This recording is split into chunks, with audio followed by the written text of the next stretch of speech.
함께 신앙 고백하겠습니다. 전능하사 천지를 만드신 하나님 아버지를 내가 믿사오며 그 외아들 우리 주 예수 그리스도를 믿사오니 이는 성령으로 잉태하사 동정녀 마리아에게 나시고 본디오 빌라도에게 고난을 받으사 십자가에 못 박혀 죽으시고 장사한 지 사흘 만에 죽은 자 가운데서 다시 살아나시며 하늘에 오르사 전능하신 하나님 우편에 앉아 계시다가 저리로서 산자와 죽은 자를 심판하러 오시리라.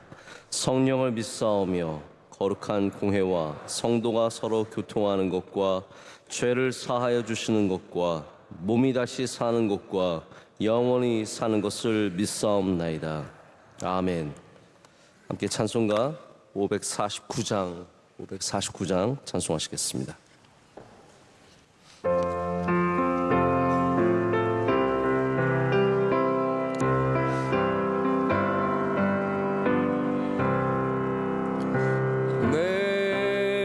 주여 뜻대로 행하시옵소서.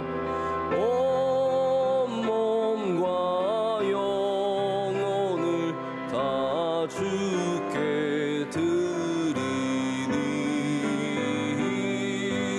이 세상 고락한 주인도 하시고 날 주관하셔서 뜻대로 하소서. 내 주여 뜻대로 행하시옵소서. 큰 근심 중에도 낙심케 마소서. 주님도 때로는 울기도 하셨네. 날 주관하셔서 뜻대로 하소서.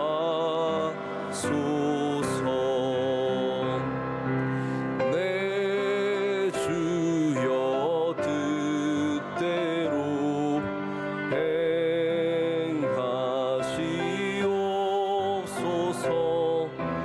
내 모든 일들을 나 주께 맡기고 저 천성 향하여 고요히 가리니 살든지 죽든지 뜻대로 하소서.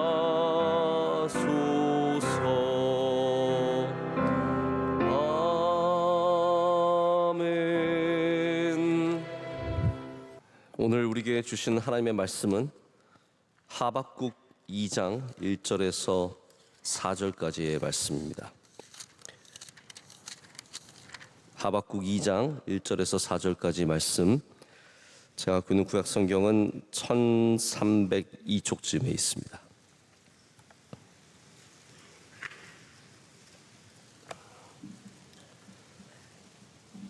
하박국을 오랜만에 찾아보시죠. 네. 우리 한 절씩 교독하시고 4절 말씀은 다 함께 읽겠습니다. 내가 내 파수하는 곳에 서며 성루에 서리라. 그가 내게 무엇이라 말씀하실는지 기다리고 바라보며 나의 질문에 대하여 어떻게 대답하실는지 보리라 하였더니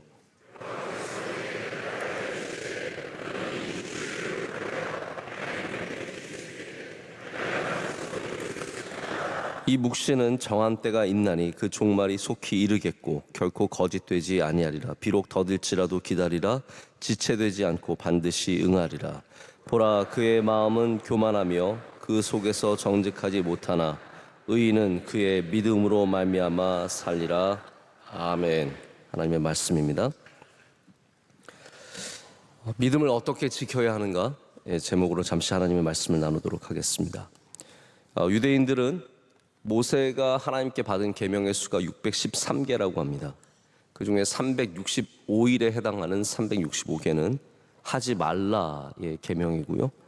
우리 인체의 모든 개체 수에 해당하는 나머지 248개는 하라의 적극적인 계명으로 있다고 말하고 있습니다.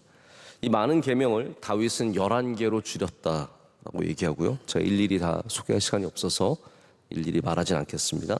이사야는 이것을 다시 6개로 줄였고, 미가는 우리가 참 좋아하신, 여러분 다 좋아하시는 말씀인데, 그래서 그 말씀을 통해서 3개로 줄였고, 이사야는 또 다시 이것을 2개로 줄였다고 합니다.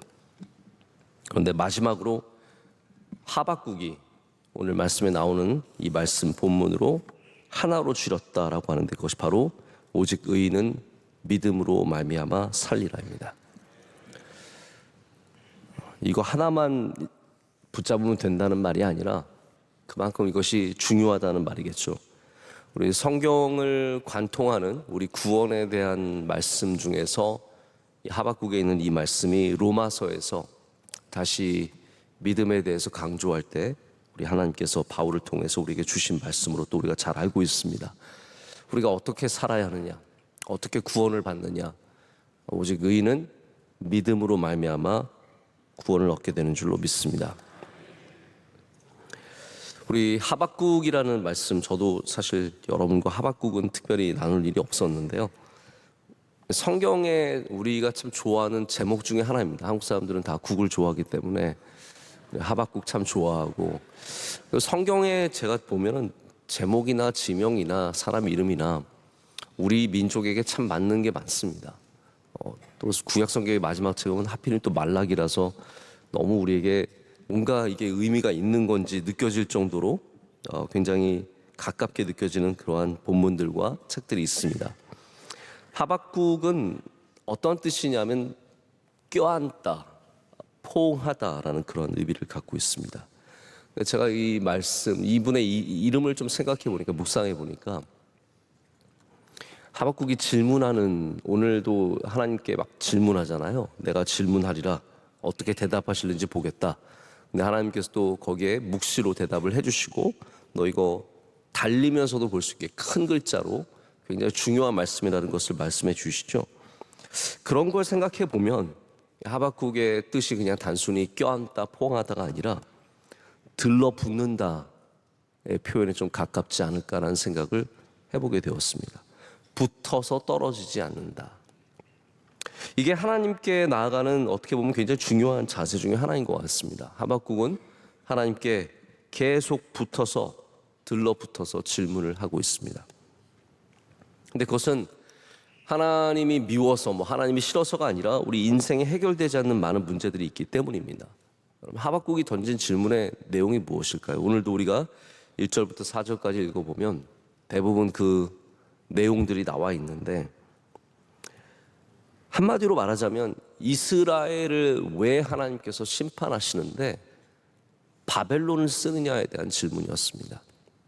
하나님 왜 이스라엘을 이렇게 심판하시는데 더 악한 바벨론을 사용하십니까? 이거를 좀 상황적으로 표현하자면 왜 하나님 악을 심판하시는데 더 큰 악을 사용하십니까에 대한 질문이었습니다. 그때 하나님께서 주시는 말씀은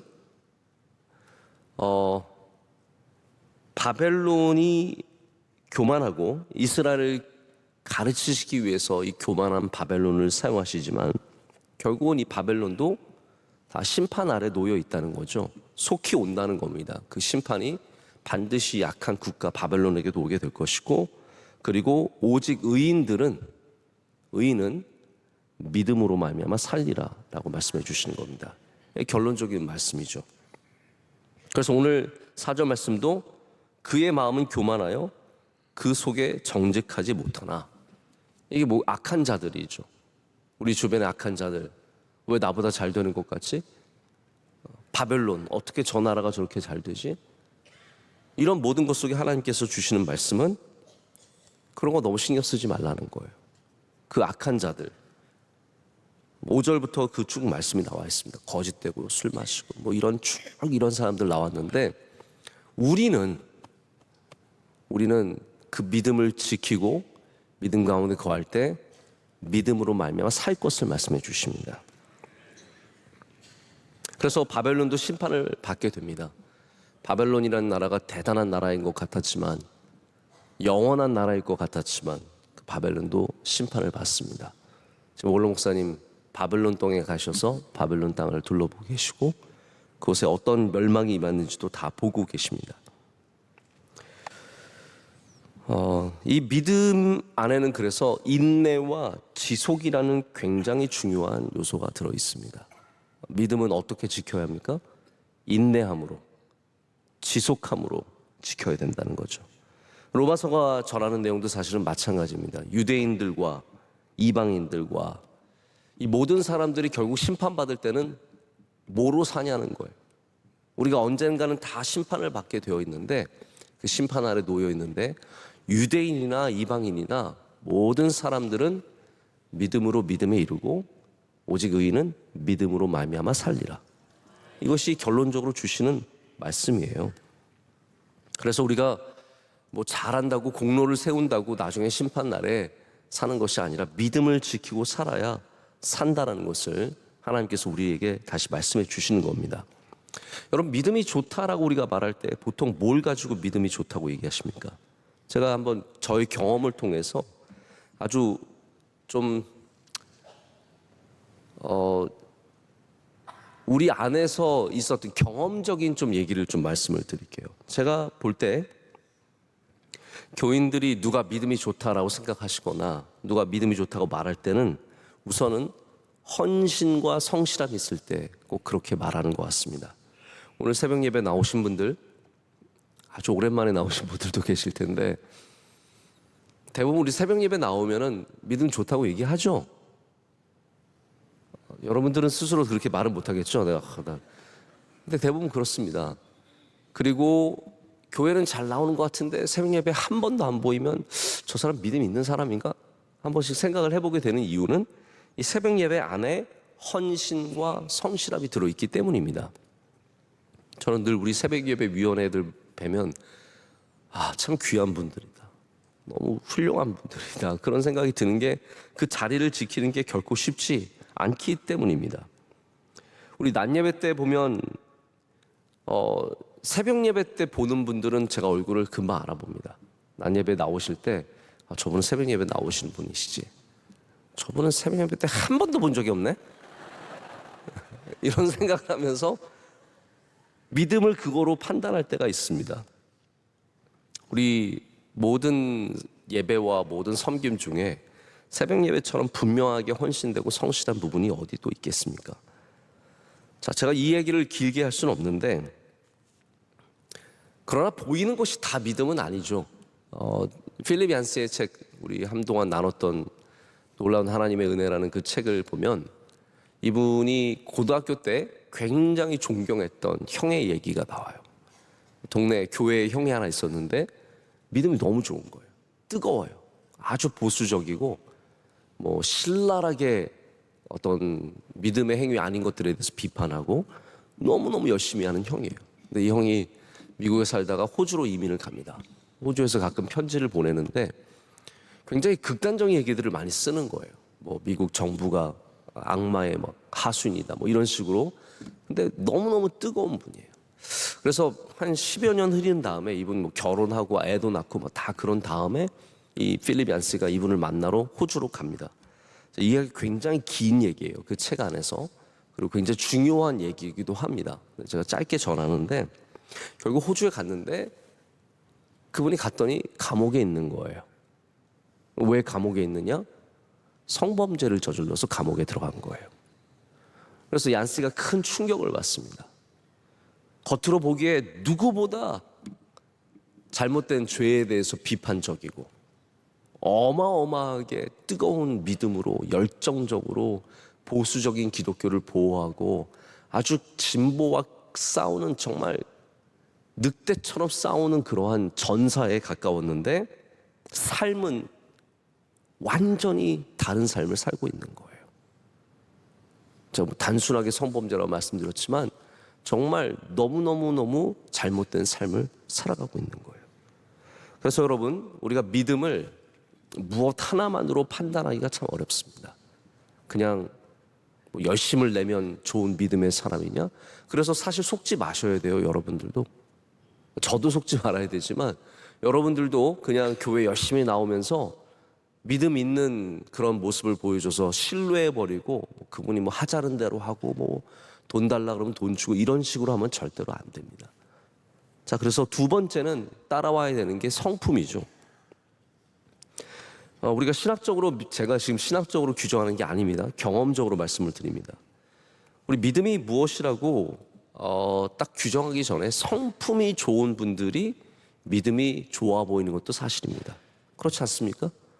예를 들어서 여러분 가운데 교회 열심히 나오고 예배를 잘 드리지만 뭔가 말로 자꾸 잘못된 말을 하고 실수를 하고 자꾸 힘들게 하고 성품으로 누군가를 어렵게 하면 여러분 스스로 저 사람 믿음 좋다고 생각을 안 합니다. 대부분의 사람들은 성품이 좋아야 또 믿음이 좋은 줄 압니다. 그렇죠?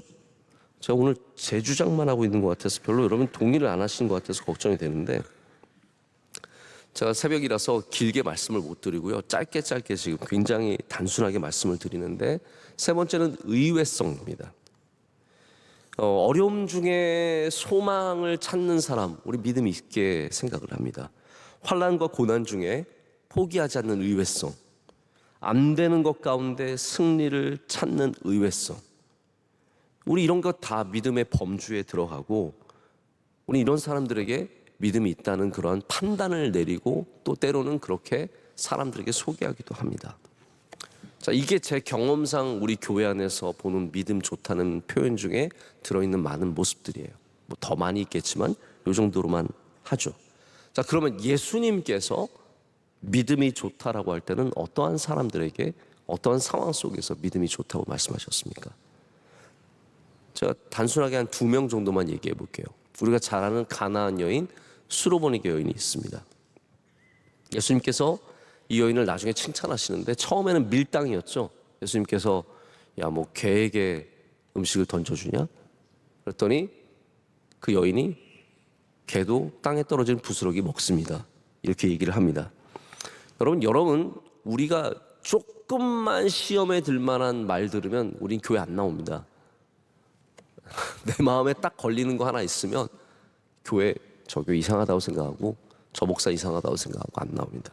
근데 이 여인은 예수님께서 개라고 표현을 하셨는데도 거기에 넘어지지 않습니다. 여러분, 믿음의 이런 부분이 굉장히 중요한 겁니다.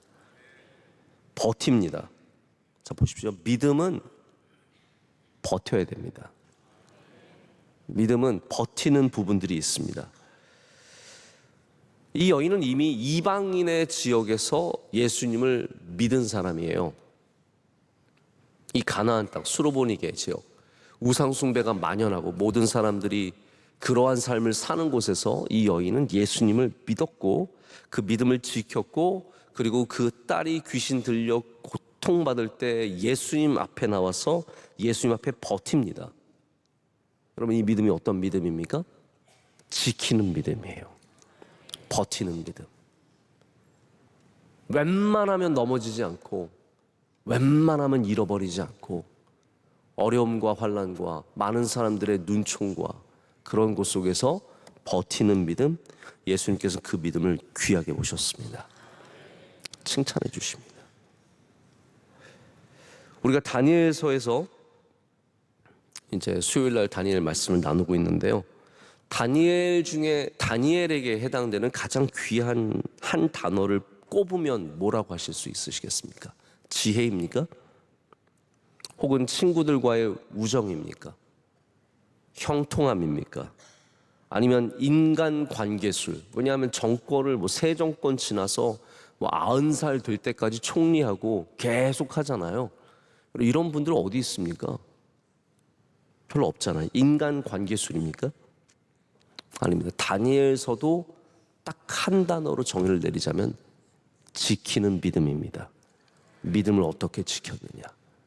바벨론에서, 왕 앞에서, 협박 앞에서, 죽음 앞에서 혹은 잘 되는 것 앞에서 너 잘 될래?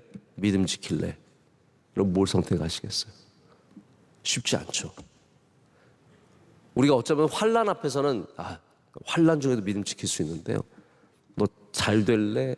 믿음 지킬래? 하면은 진짜 쉽지 않습니다. 다니엘은 잘 되는 것보다 믿음을 지켰습니다. 이게 다니엘서의 어찌 보면 핵심입니다. 백부장의 믿음 역시 마찬가지입니다. 백부장도 수로보니게 여인과 같이 이방인입니다. 로마의 군인의 100명의 부대를 이끄는 굉장히 중요한 직책을 맡은 사람입니다. 그는 군인들과 살아가는 가장 세상적인 곳에서 살아가는 이방인이었지만 그는 예수님을 믿었습니다. 할렐루야. 믿음을 가졌고 하인이 죽을 정도로 아팠을 때 예수님 앞으로 나아갑니다. 우리는 백부장의 믿음에서 어떻게 보면 원격적인 믿음, 말씀만 하시옵소서, 그러면 나을 줄 믿습니다. 이런 어떤 원격적인 믿음을 굉장히 높이 보지만 사실 성경이 정말로 보여주고 싶은 것은 지키는 믿음이에요. 로마 군인들 사이에서 이 사람은 믿음을 지킨 겁니다. 많은 사람들이 다른 약들과 다른 것들을 많이 제공했겠지만 그 가운데 예수님 앞으로 나와서 그 믿음을 지키는 것. 급박한 상황에 예수님 앞에 나오는 것과 말씀만 하시옵소서, 저희 종들도 제가 말하면 그냥 그대로 듣습니다, 이런 어떤 그런 다양한 믿음의 모습들이 분명히 있습니다. 그러나 이 모든 것들을 하나의 정말 짜낸 즙으로 만난다면 그것이 바로 지키는 믿음이라는 거죠. 여기 공통점이 뭐냐면 이방인이라는 사실입니다. 이들은 다 이방인이었습니다. 믿음 생활하기 쉽지 않은 이방인. 여러분, 우리 지금 한국에서, 대한민국에 살면서 믿음 생활하기가 좋은가요? 우리 대한민국이 종교의 자유가 있는 국가이고 어떤 나라보다도 종교 간의 평화가 잘 자리 잡은 나라입니다. 그럼에도 불구하고 우리 대한민국 사회가 믿는 자에게 얼마나 많은 조롱과 얼마나 많은 핍박과 얼마나 많은 어려움을 주고 있습니까? 여러분, 우리는 영원한 이방인입니다. 그리스도인은 영원한 주변인이고 이방인이고 마이너리티입니다. 우리는 그래서 믿음을 지켜야 합니다. 믿음을 지켜야 합니다. 오직 의인은 믿음으로 말미암아 사는 것입니다. 하박국과 로마서가 다 전하는 것은 우리 구원의 믿음만, 솔라 피데라고 하는 오직 믿음이라고 하는 요소만이 아니라 우리가 끝까지 믿음을 지켜야 구원받는다는 뜻도 거기에 들어가 있는 것입니다. 이 말씀은 그래서 로마서의 말씀, 예수님께서 또한 칭찬하시는 말씀, 믿음이 크도다. 그 믿음, 지키는 믿음, 환난과 핍박과 무시와 멸시 속에서도 지키는 이 수로보니게의 믿음, 세상의 세속 문화 속에서 지키는 믿음, 이거 예수님께서 초대교회에 주시는 메시지입니다. 너희들 믿음 지켜야 된다는 거죠. 초대교회에 주시는 믿음 메시지만이 아니라 오늘 우리에게도 주시는 메시지인 줄로 믿습니다. 여러분에게 주시는, 오늘에 주시는 메시지입니다. 여러분, 오늘 다 세상에 나가실 텐데 믿음 지키시기를 축복합니다. 우리 많이 쉬었습니다. 어제도 공휴일이었죠. 어제도 한글날이어서 제가 시내 나가보니까 사람들이 없어요. 제가 그때 알았어요. 지난주에 너무 많이 쉬어가지고 오늘은 안 쉬는구나. 다들 집에 앉아있구나. 다들 집에서 그냥 좀 에너지 좀 다시 회복해서 회사 나가시려고 다들 집에 계시구나, 그런 생각을 해봤습니다. 여러분, 오늘 세상에 힘차게 나가시길 축복합니다. 믿음으로 나가십시오. 어디를 가시든지, 나를 힘들게 하는 사람이 있든지, 오늘 사업이 어렵든지, 벌써부터 몸이 지치고 피곤하시든지, 여러분 믿음으로 나가셔서 믿음을 지키시면 우리 의인은 오직 믿음으로 말미암아 살 줄로 믿습니다. 우리 명성교회가 믿음으로 말미암아 살고, 여러분의 가정이 믿음으로 말미암아 살고, 모두가 지키는 믿음으로 말미암아 사는 은혜가 있으시기를 축복합니다. 함께 기도하시겠습니다. 하나님 아버지, 감사합니다. 오늘 귀한 이 새벽에 휴일을 잘 마치고 우리의 삶으로 다시 들어가기 전에 주님 앞에 나와 예배하게 하심을 감사합니다. 하나님, 우리가 무엇으로 믿음 좋다는, 믿음이 크다는 칭찬을 주님으로부터 들을 수 있겠습니까? 천천의 수양과 만만의 기름을 들여서 그런 칭찬을 받을 수 있겠습니까? 1000번제를 드려 날마다 주님 앞에 나가면 받을 수 있겠습니까? 하나님, 그 무엇보다 우리의 믿음을 지키게 하여 주시옵소서. 이 믿음 흔들리지 않게 하시고, 이 세상에서, 이 어렵고 믿음을 조롱하는 세상에서 우리 믿음 끝까지 지키게 하여 주시옵소서. 우리의 가장 귀한 가치가, 우리에게 가장 소중한 것이 믿음이 되게 하여 주시고, 주의 성도들 어디를 가든지 다니엘처럼 믿음으로 하나님께 영광 올려드리게 하여 주시옵소서. 하나님, 온 땅에 어려움이 많습니다. 우리 대한민국도 어려운데 또 중동에는 어려운 전쟁이 시작되었고 이것이 언제 맞춰질지 모릅니다. 하나님, 불쌍히 여겨 주시옵소서. 수천 명이 죽고 아직도 죽어가는 잔혹한 전쟁입니다. 하나님, 온 세계가 여기 휘말려들지 않게 하시고 속히 끝나게 하시고 지역에 다시 평화가 올 수 있도록 은혜 내려 주시옵소서. 우리 한국 교민들, 선교사님들, 유학생들, 많은 분들이 그곳에 계십니다. 주님께서 안전을 지켜주시고 무사히 돌아올 수 있도록 은혜 내려 주시옵소서. 원로 목사님의 여정도 함께하여 주셔서 하나님 또 안전을 지켜주심을 감사합니다. 하나님께서 끝까지 동행하여 주시고 하나님께서 또한 주의 종에게 은혜를 더해 주셔서 이 모든 여정이 큰 복이 되게 하여 주시옵소서. 우리 교인들 지친 분 있으시면 오늘 새 힘을 주시고, 어려운 일을 만난 분 있으시면 지혜와 명철을 허락하여 주시며, 우리 모두가 기도로 깨어있고 예배 지키고 또한 주의 성전을, 몸된 성전을 사모하는 마음을 허락하여 주시옵소서.